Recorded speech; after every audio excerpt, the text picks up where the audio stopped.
Assalamualaikum semuanya.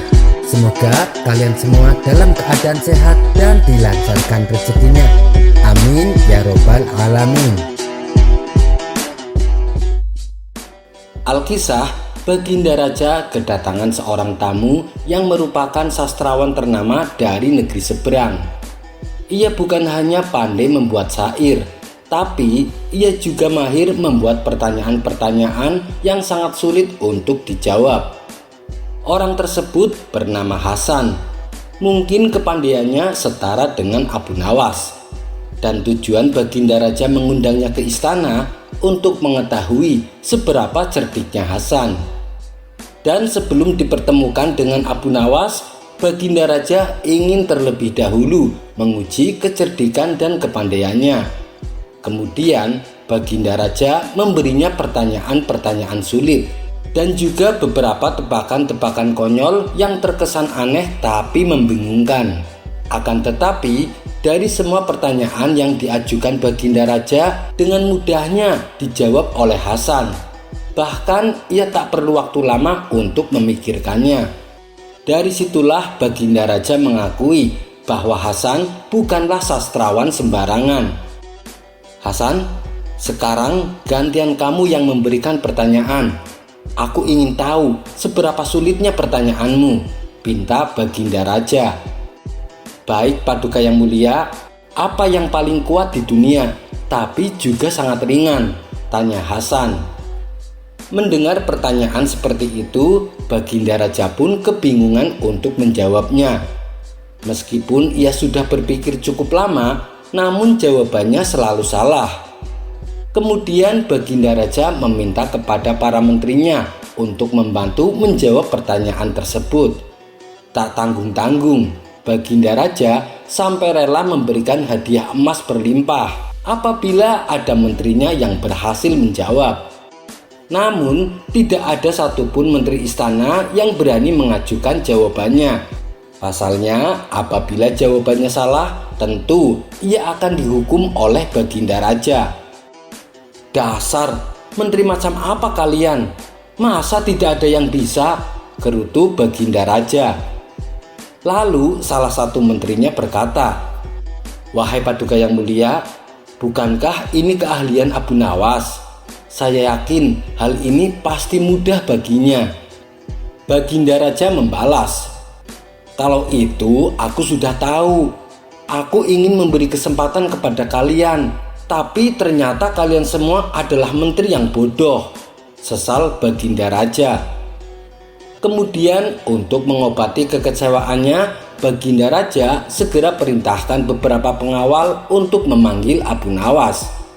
Singkat cerita, datanglah Abu Nawas menghadap. "Akhirnya kau datang juga, Abu Nawas," kata Baginda Raja tersenyum bahagia. "Memangnya ada apa, Paduka?" tanya Abu Nawas. "Kau lihat tamuku ini? Dia bernama Hasan Abu Nawas. Dia adalah sastrawan ternama. Tentu kau sudah mengenalnya, bukan? Nah, aku ingin mengetahui siapa di antara kalian yang paling pandai," ujar Baginda Raja. Baginda Raja lalu menyuruh keduanya untuk adu kecerdasan.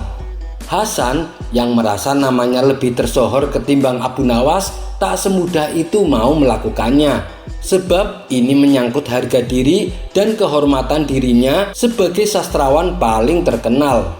Ia pun meminta syarat kepada Baginda Raja. "Aku bersedia melawan Abu Nawas, tapi ada syaratnya," kata Hasan. "Apa syaratnya?" tanya Baginda Raja. "Kalau Abu Nawas tidak bisa menjawab pertanyaanku, Paduka harus memberikan separuh kerajaannya. Tapi kalau jawabannya benar, aku akan berhenti menjadi seorang sastrawan selama-lamanya. Cukup adil, bukan?" balas Hasan. Seketika Baginda Raja terkejut mendengarnya. Mana mungkin ia rela mempertaruhkannya. Tapi mengingat risiko yang akan Hasan terima juga sangatlah berat. Sebagai seorang sastrawan paling terkenal di dunia, tentu bukanlah perkara mudah. Namun awalnya Baginda Raja merasa ragu menerima tantangan tersebut. "Bagaimana Abu Nawas? Apa kau bersedia?" Tanya Baginda Raja memastikan. Pilihan ada pada Paduka. Saya hanya menjalankan perintah, jawab Abu Nawas singkat. Tapi apa kau yakin bisa menghadapinya? Hasan bukanlah orang sembarangan. Dia itu sangat pandai dan jenius, ujar Baginda Raja. Dengan tersenyum, Abu Nawas membalas. Di setiap kesusahan, di situ Allah akan memberikan jalan. Gembok dibuat karena ada kunci. Begitu juga dengan pertanyaan. Setiap pertanyaan pasti ada jawaban. Baginda Raja menghela nafas dalam-dalam. Kemudian ia kembali berkata, "Itu aku tahu Abu Nawas. Yang aku khawatirkan kau tak mampu menjawabnya." Abu Nawas membalas, "Sebenarnya tidak ada pertanyaan yang sulit. Tergantung bagaimana cara orang mencari jawabannya." Mendengar itu, rasa ragu Baginda Raja agak sedikit memudar. "Baiklah Abu Nawas, akan aku terima tantangan Hasan. Tapi ingat, kalau kau sampai kalah, bukan hanya aku yang akan kehilangan separuh kerajaanku, tapi kau juga akan kehilangan nyawamu. Apa kau siap?" ancam Baginda Raja. Dengan penuh percaya diri, Abu Nawas menganggukkan kepalanya. Maka dimulailah adu kecerdasan antara Hasan dan Abu Nawas. Hasan berkata, "Wahai Abu Nawas, aku hanya akan memberimu 2 pertanyaan. Dan pertanyaan ini sudah sering aku lontarkan setiap kali aku berdebat dengan orang-orang pintar. Dan sampai saat ini belum ada satu orang pun yang bisa menjawabnya."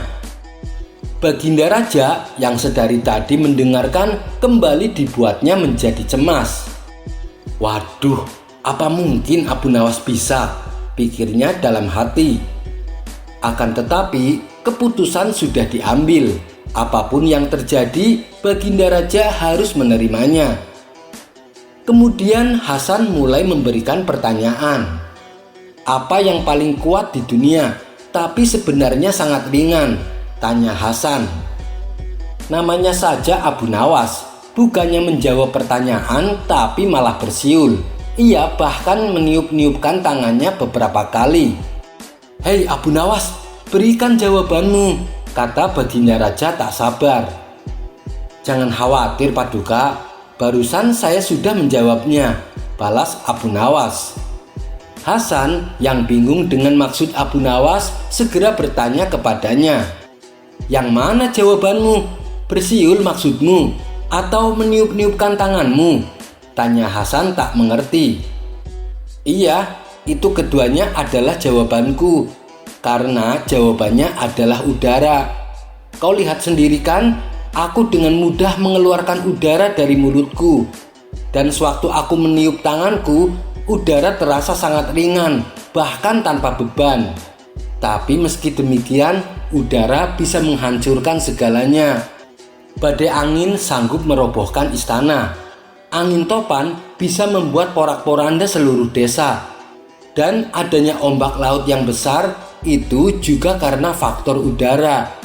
Saya kira pertanyaanmu tentang yang paling kuat di dunia dan yang paling ringan di dunia sudah terjawab," jelas Abu Nawas.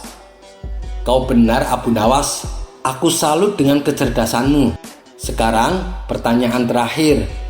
Apa yang selalu ada di antara manusia, tapi kehadirannya tidak bisa kelihatan, namun ia bisa menimbulkan pertengkaran dan bisa membuat orang menjadi mulia?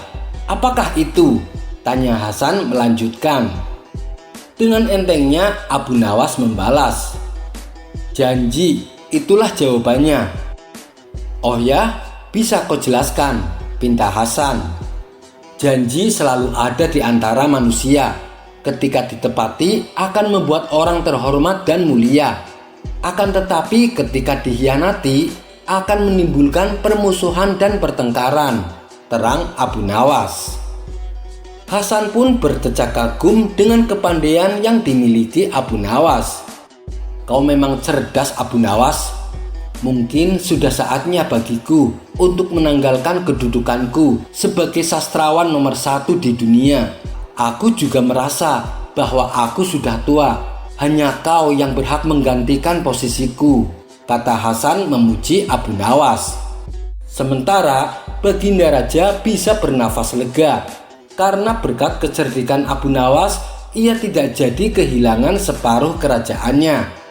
Dan sebagai rasa sukacitanya, Baginda Raja menghadiahkan pundi-pundi emas kepada Abu Nawas. Kisah selanjutnya.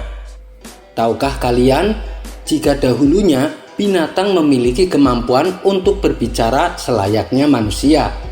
Namun setelah diturunkan ke bumi, kemampuan itu tidak melekat lama. Atas aduan Nabi Adam, kemampuan berbicara hewan itu kembali diangkat oleh Allah. Lantas, apa penyebab Allah mencabut lisan para hewan dan membuat mereka tidak bisa berbicara? Pada saat itu, setelah turun dari surga dan tinggal di bumi, Nabi Adam mengadu pada Allah karena merasa lapar. Sebab dia telah tinggal selama 40 tahun tapi belum pernah makan dan minum. Maka malaikat Jibril datang dengan membawa 2 kerbau dari surga. Yang satu berwarna hitam dan satunya lagi berwarna merah. Jibril lalu mengajarkan kepada Nabi Adam bagaimana cara mengolah tanah. Setelah diajari, mulailah Adam membajak. Kemudian Jibril membawakan segenggam benih gandum dan mengajarkan bagaimana cara menanamnya. Setelah tahu, mulailah Nabi Adam menanamnya.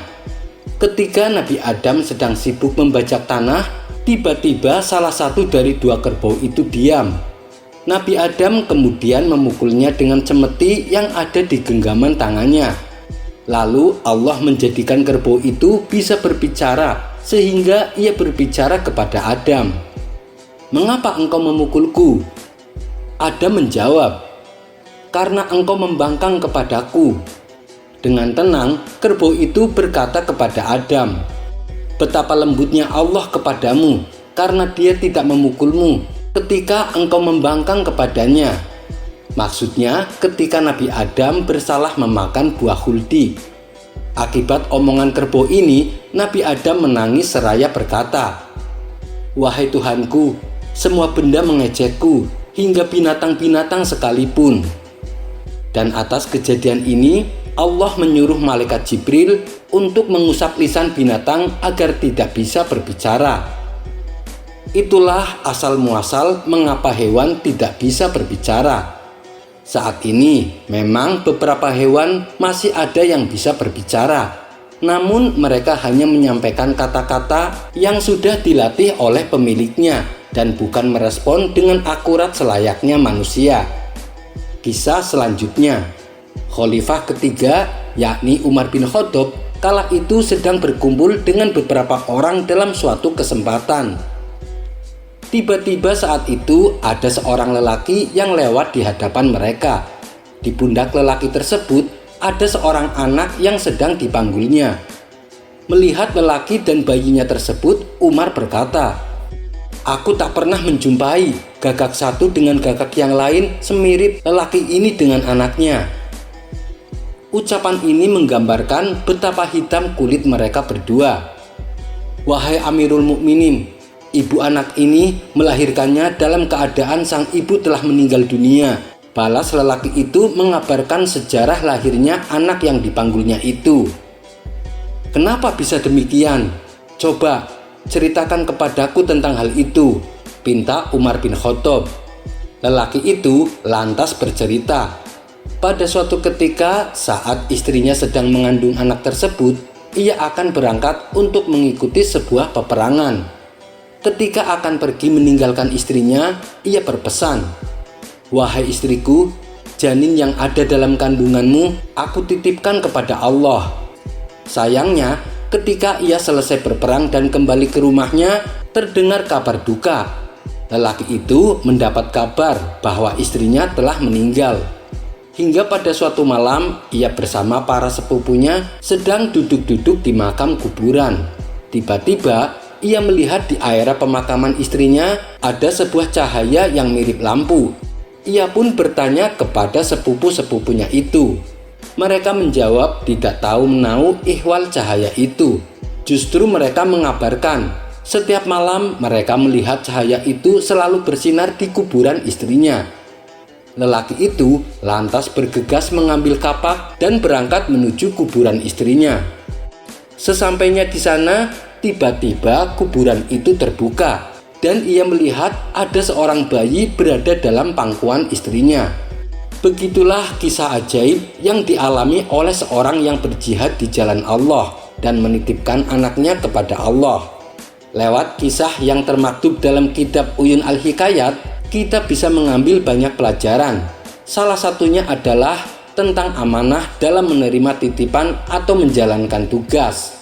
Dalam suatu riwayat lain, lelaki itu berkata, "Andai saja dia menitipkan juga istrinya kepada Allah, tentu istrinya tidak akan meninggal seperti bayi yang dikandungnya."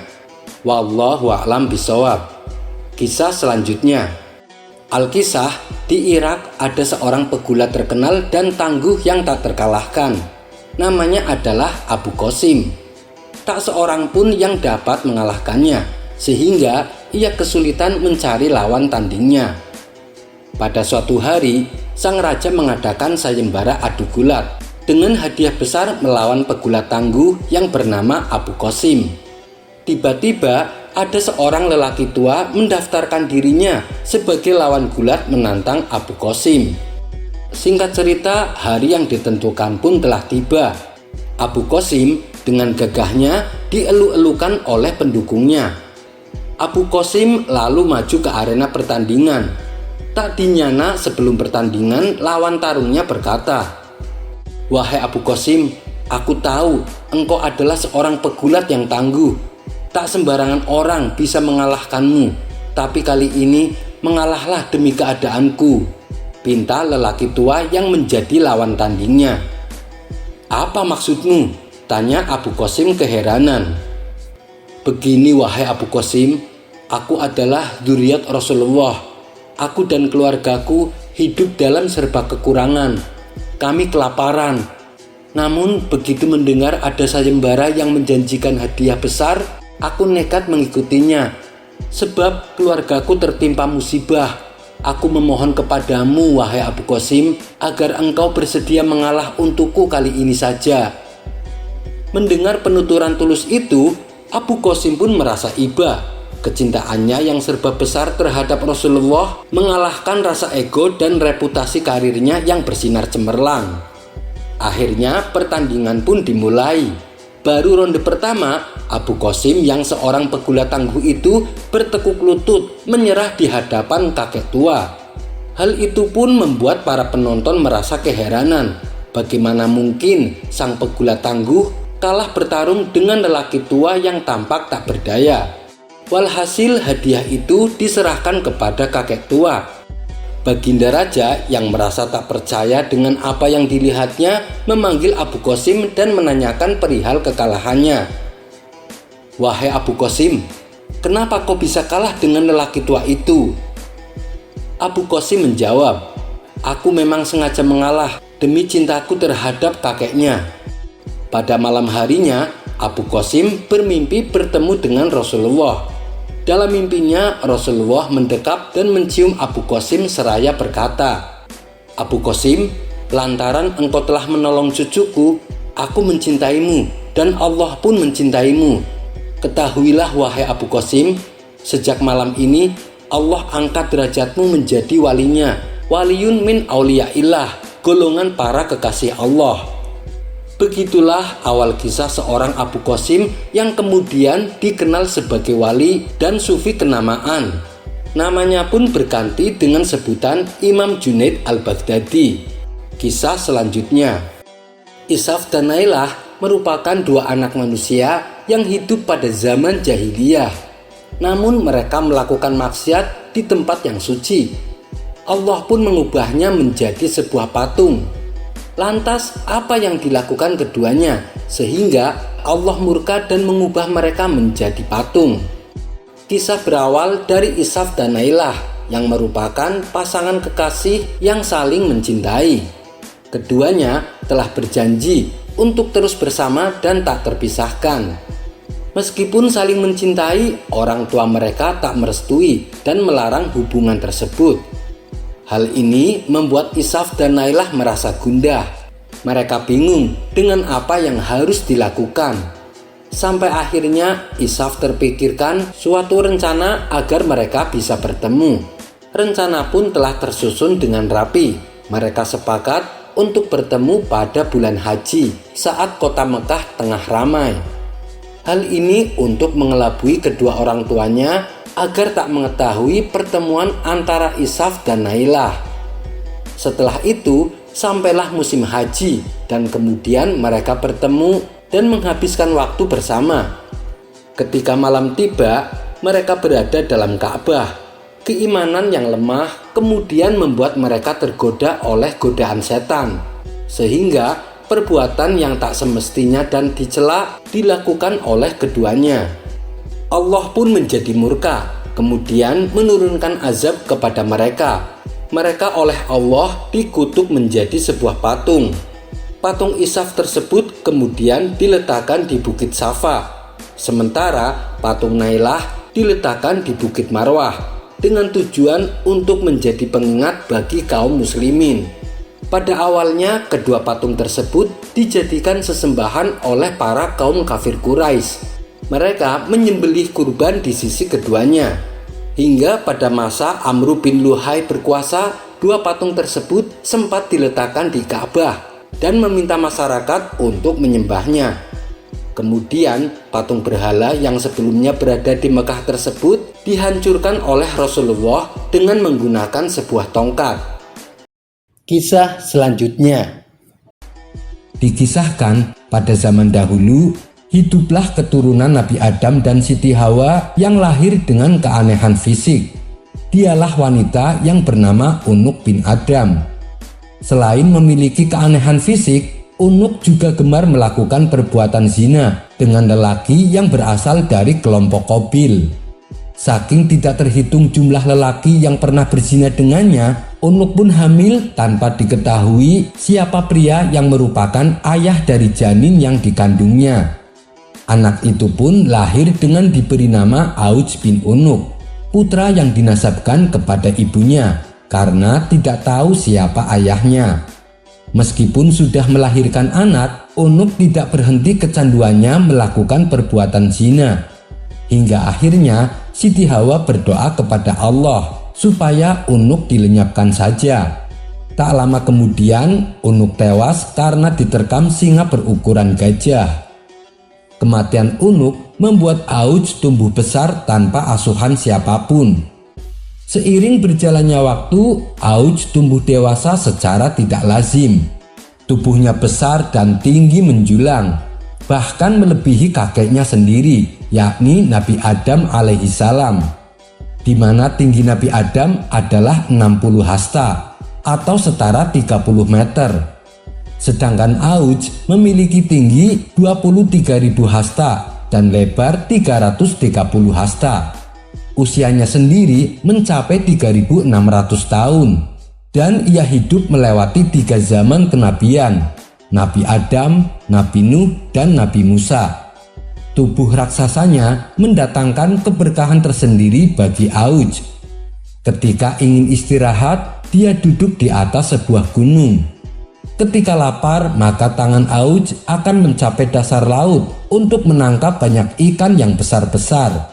Setelah ikan-ikannya tertangkap, maka Auj akan mengangkatnya ke atas langit dan mengarahkannya ke matahari untuk dipanggang. Adapun ketika haus, Auj tinggal menampung awan yang menampung air hujan. Lalu ia mengambil air dari awan itu dan meminumnya. Demikianlah yang dilakukan Auj bin Unuk untuk bertahan hidup. Konon, ketika di zaman Nabi Nuh, ia berperan membantu Nabi Nuh dalam pembuatan kapal besarnya. Dialah yang mengangkat kayu-kayu besar sebagai bahan dasar pembuatan kapal Nabi Nuh. Namun bantuan yang diberikan Auj tidaklah secara cuma-cuma. Sebelum ia membantu Nabi Nuh, ia minta makanan yang bisa membuatnya kenyang. Lalu oleh Nabi Nuh ditawarinya sepotong roti. Melihat itu, Auj pun tertawa. Bagaimana tidak, ukuran tubuhnya yang sangat besar melebihi raksasa hanya diberi sepotong roti ukuran manusia normal, di mana ukuran roti tersebut baginya lebih kecil dari ukuran jarinya. Tapi Nabi Nuh malah memotong roti itu menjadi dua dan memberikan setengahnya kepada Auj. "Makanlah dengan diawali bismillah," kata Nabi Nuh. Awalnya Auj sempat meremehkannya. Ia pun memakan rotinya dengan membaca bismillah. Namun ketika Nabi Nuh hendak memberikan sebagiannya lagi, Auj menolaknya dan mengatakan bahwa ia sudah sangat kenyang. Setelah itu Auj berangkat membawakan kayu-kayu besar yang akan dibuat menjadi kapal. Kendati pernah membantu Nabi Nuh dalam pembuatan kapal, Auj gemar melakukan kerusakan di bumi. Bahkan dia tidak segan-segan melenyapkan sebuah penduduk bila memang menghalangi jalannya. Apabila dia marah kepada sebuah penduduk kampung, dia akan mengencingi desa mereka sehingga mereka tenggelam dalam air kencingnya. Menurut sebuah riwayat, Auj menguasai sebuah penduduk kampung. Mereka selalu ditindas dan diteror untuk memenuhi segala keinginannya. Akhirnya, para penduduk membuat siasat agar tidak lagi diganggu oleh Auj. Penduduk itu berkata kepadanya, "Kami akan membuatkanmu pakaian, tetapi kami tidak akan mengambil upahnya darimu kecuali setelah 1 tahun. Maka mulailah penduduk kampung membuatkannya baju dari bahan katun.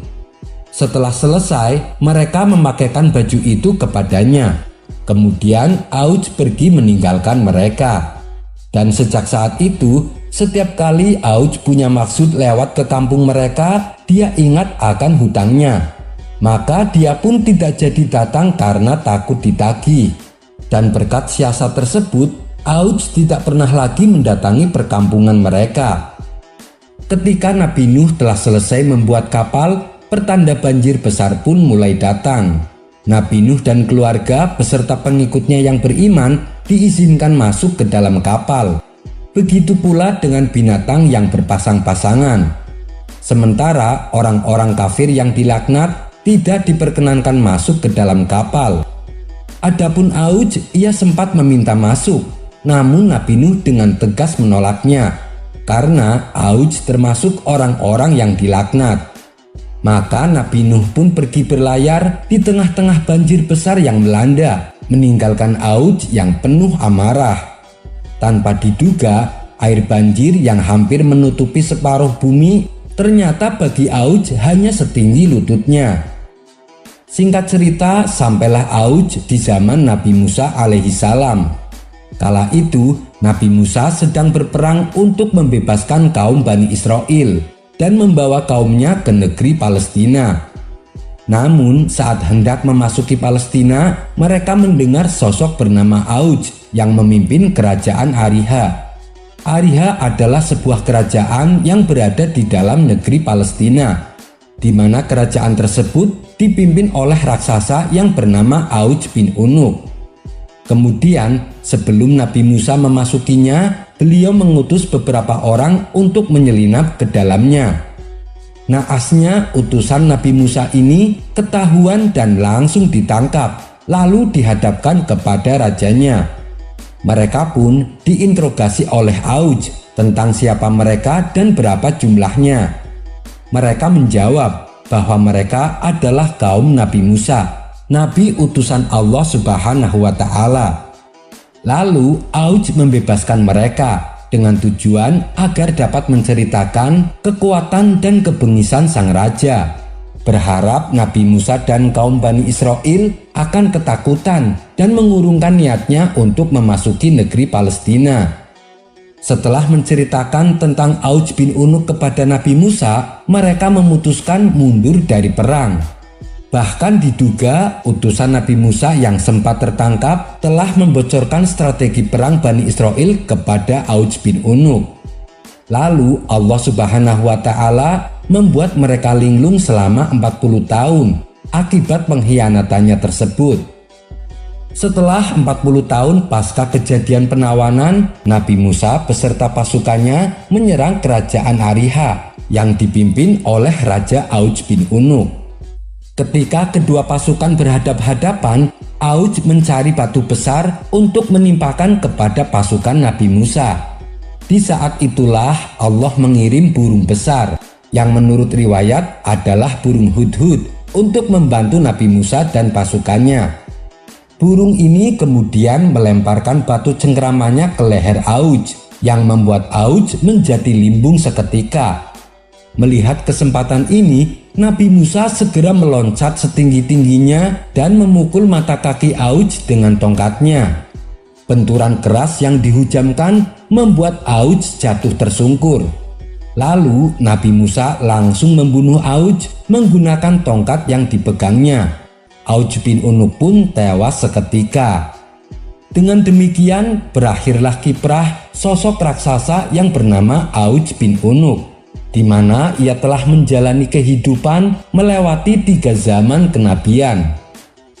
Kisah ini adalah kisah Israiliyat yang mungkin terdengar cukup aneh, karena kisah ini mengandung hurufat yang menyelisihi Quran dan hadis. Tentunya kita tidak wajib percaya. Adapun saya menceritakan kisah ini hanya sebagai pengetahuan bahwa kisah Israiliyat semacam ini tak perlu kita imani kebenarannya. Wallahu a'lam bishawab.